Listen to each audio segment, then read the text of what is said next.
અમારા આ વિજુબેનના માવતરનું ગામ છે બરાબર પડ્યા અને એ ગામના સમસ્ત એ ગામ સિવાયના બીજા કોઈનો ફંડ નથી લેતો ને પગપાળા યા દ્વારકાધીશના દર્શનાર્થે જે બધા યાત્રિકો જાય છે એમના ભોજન માટે અને એને રહેવા ની બધીની સગવડતા માટે એક અહીંયા વિસામો બહુ સરસ આયોજન કરેલું છે અને દ્વારકાધીશના ફૂલડોલ ઉત્સવમાં અત્યારે ભાવિ ભક્તો ભરપૂર પ્રમાણમાં અત્યારે ચાલીને દ્વારકા જવા રવાના થઈ ગયા છે.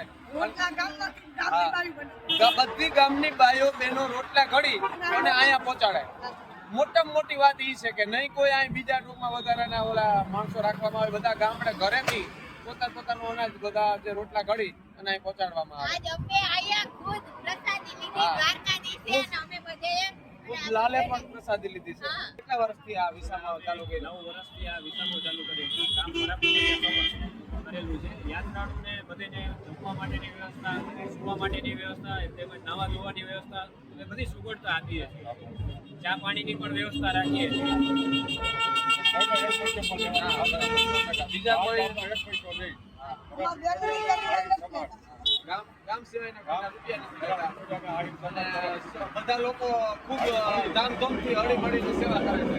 જય દ્વારકાધીશ. આથી વિશેષ દ્વારકાધીશનું નામ શું છે? જય દ્વારકા.